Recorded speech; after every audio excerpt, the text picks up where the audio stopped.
Guten Morgen, alle Venner. Willkommen till Tredje Verdenskrieg. Good morning, all my friends. Welcome to the Third World War, right here at the Philosophy for Philistines channel, where we're going to send all the snowflakes looking for a safe place. Oh boy, do I have some stuff to share with you today as we're on the brink of an international conflict that could easily become the Third World War. In 1970, Yuri Bezmenov, who was a 31-year-old KGB officer specializing in propaganda, defected to Canada. Bezmenov, also known as Tomas Schuman, was sickened by the oppressive nature and toll of communist totalitarianism and wanted to devote his life to educating Western nations, America in particular, on what he and the KGB had been doing to us to undermine and ultimately destroy societies. In 1984, Bezmenov published a small book, Love Letter to America, in which he explained in great detail how the communists running the USSR were working to destroy America, not using physical weapons, but through what he described as cultural subversion.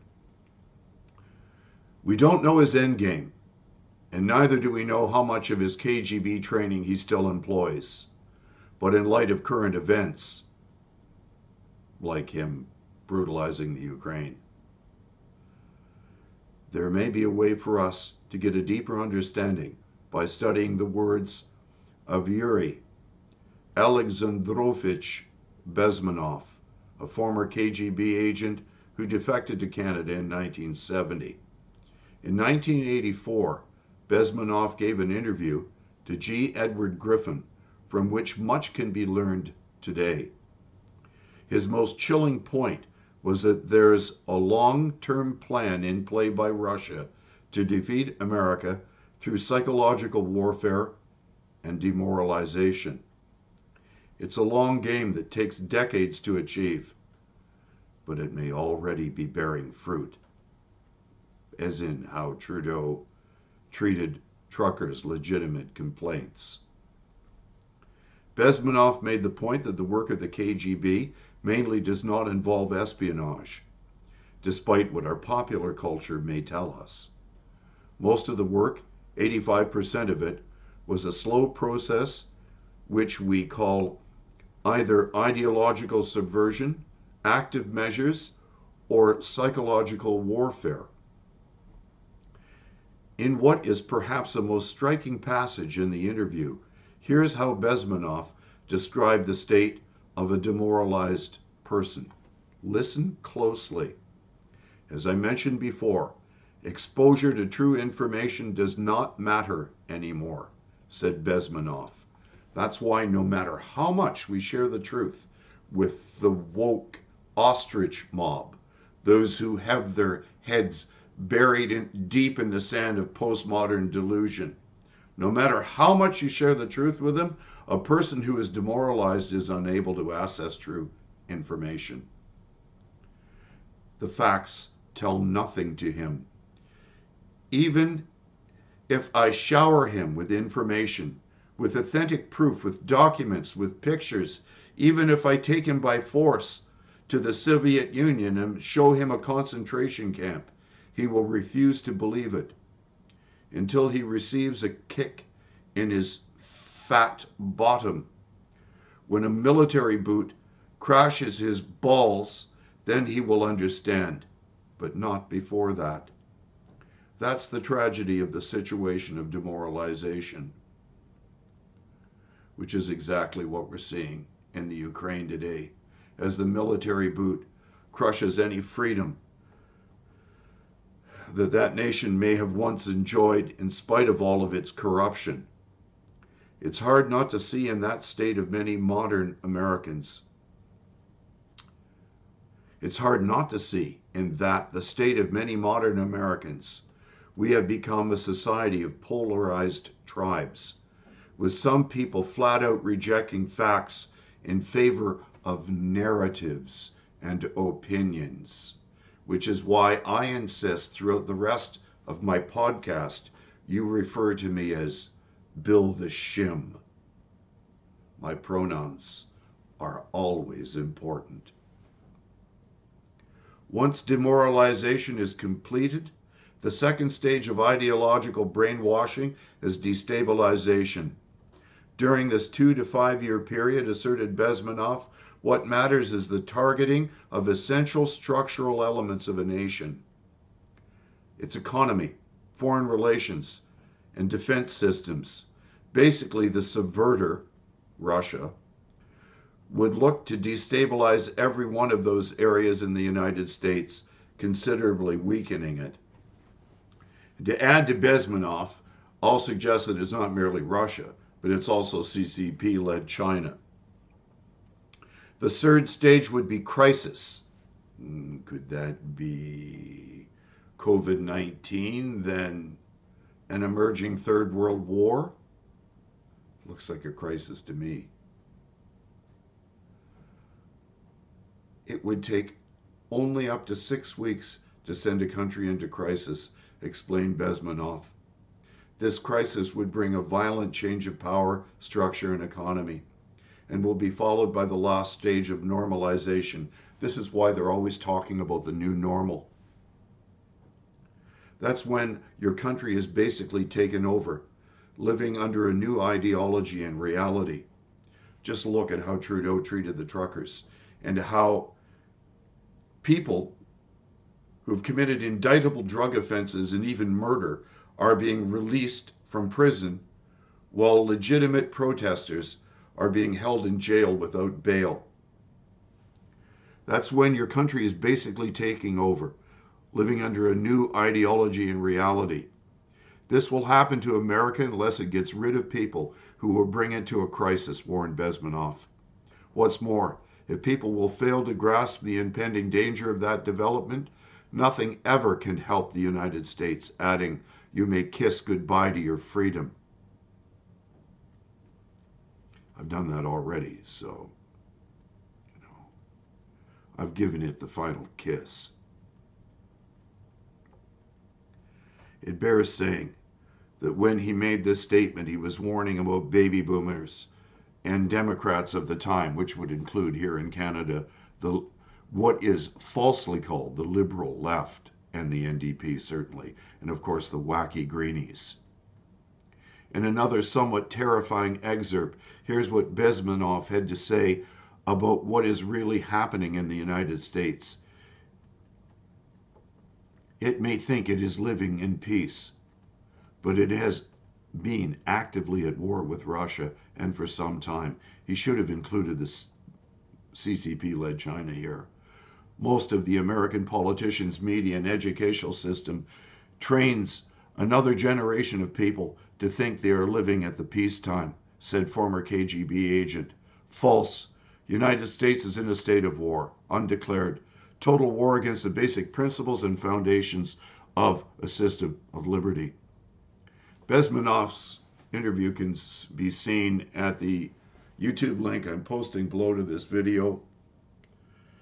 When the Frankfurt School fled Germany and brought their ideology of radical cultural Marxism to our universities, it has spread all throughout the academy in the West.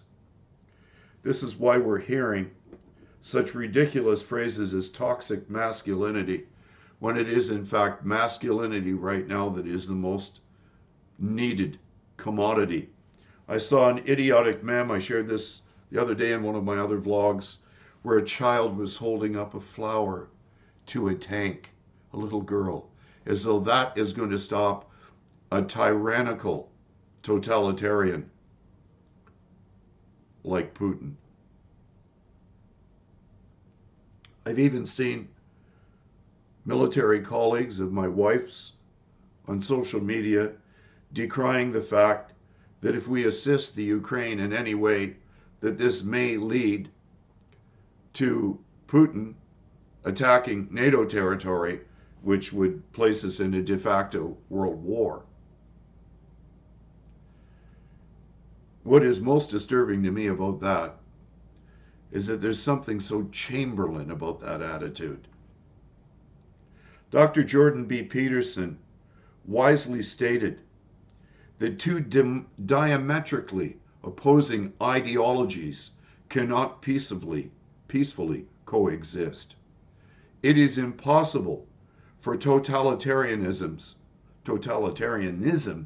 to exist alongside of liberal, free market, individual economic liberty, offering people the greatest amount of personal autonomy by constitutionally restraining their government and following a separation of parliamentary powers, where the executive, the legislature, and the judiciary are kept at arm's length. This is why our ancestors, with all their faults, were wise enough to place these key structures into place so that no one person could exercise too much authority.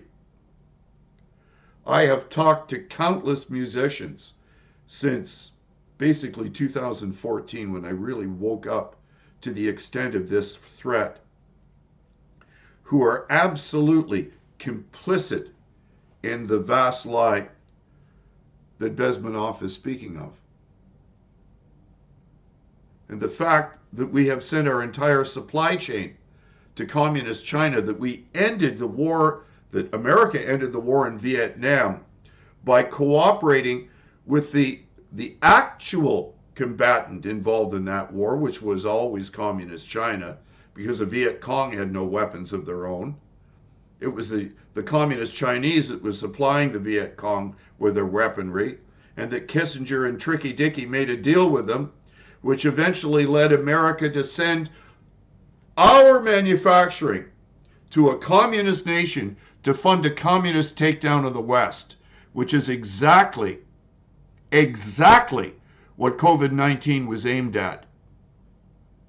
And the fact that our industries like Pfizer is located in the very laboratory which is most likely the source of the pathogen, and that it has been used to deconstruct both our economy as well as our governments, even as our governments are more worried about what pronouns they use to describe people, and claim that the air that we breathe poses an inherent threat to humanity rather than the actual threat of totalitarianism. I am so, well, as Bezmenov said, nobody's going to believe anything I say. I'm like Cassandra. I make prophecies, no one listens. So I invite you not to listen today, but listen to Bezmenov. He may have something that you can think and pray about. But I'll tell you this, the church has utterly failed. It is the most complicit in this takedown of Western traditions. It has proven itself weak and unmanly in this attack on the very principles that form the grand narrative of Western society, that of the accountable individual, a nation under God, that in spite of all our flaws, that we still have the spark of the divine in us, and that each of us must help steer the ship of state. This is an attack on individual liberty. It's an attack on Christianity. It's an attack on every foundation, just as Bezmenov says, that underpins Western liberal democracy. Here are some things to pray and think about. Watch Bezmenov's interview, and I invite you all to have a wonderful Third World War.